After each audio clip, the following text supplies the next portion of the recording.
বেজে গেছে নির্বাচনের ঘণ্টা। মাঠ গোছাতে ও ভোটারদের আস্থা অর্জন করতে নানা কৌশল ব্যবহার করছেন নির্বাচনে অংশগ্রহণকারী প্রার্থীরা।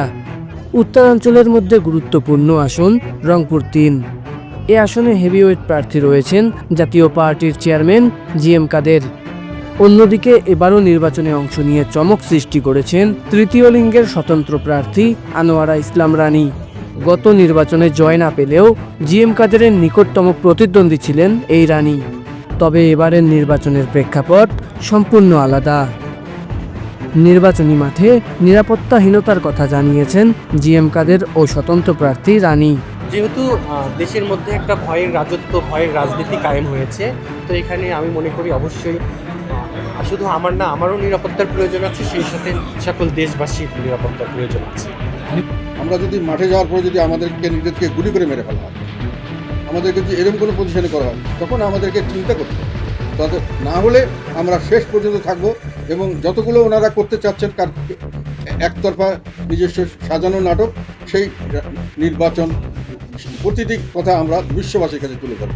নির্বাচনকে চ্যালেঞ্জ হিসেবে গ্রহণ করেছেন স্বতন্ত্র প্রার্থী রানী। এদিকে জাপা চেয়ারম্যান বলছেন জনগণই জাতীয় পার্টিকে রক্ষা করবে। চ্যালেঞ্জ তো সব কিছুই কঠিন, নির্বাচন তো আরও বড় কঠিন একটা কাজ।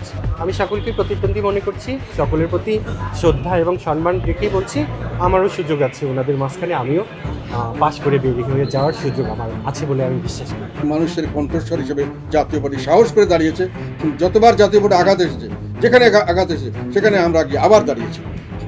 আমরা কোনোখানে মাথা নত করি নাই, কারণ জনগণের পক্ষে কথা বলার জন্য আমরা আছি এবং জনগণ আমাদেরকে রক্ষা করবে, এই মূল মন্ত্রী আমরা সামনের দিকে এগিয়ে যাচ্ছি। এছাড়াও দেশ ও নির্বাচনী এলাকার মানুষদের জীবনমান উন্নয়নে ভোটারদের সহযোগিতার আহ্বান জানান প্রার্থীরা। রংপুরের জনগণের জন্য তাদের জন্য আমি আমার জীবনটা উৎসর্গ করতে চাই। পাশাপাশি বাংলাদেশের যত পিছিয়ে রাখা প্রান্তিক জনগোষ্ঠী রয়েছে, আমি সকলকে প্রান্তিকতার হাত থেকে মুক্তি দিতে আমি কাজ করতে চাই। আমি সবসময় আশা করব আমরা ক্ষমতায় যাব। মানুষের রাজনীতি করে মানুষের ক্ষমতা যাওয়ার জন্য, ক্ষমতায় গেলে আমি জনগণের সেবা করতে পারবো। আমি জনগণের কাছে চাইবো যে আমি ক্ষমতায় যেতে চাই, আপনারা আমাকে সাহায্য করুন, আপনাদের জন্য আমি কাজ করবো। রংপুর-3 আসনে বিএনপির শামসুজ্জামান শামু, জামায়াতে ইসলামীর মাহবুবার রহমান বেলাল, ইসলামী আন্দোলনের আমিরুজ্জামান পিয়াল সহ রয়েছেন বিভিন্ন দল ও স্বতন্ত্র প্রার্থী। রংপুর-3-এর মসনদে কে বসবেন, এমন প্রশ্নের উত্তর পেতে অপেক্ষা করতে হবে ফেব্রুয়ারির 12 তারিখ পর্যন্ত। নোভেল চৌধুরী, নিউজ ডোর।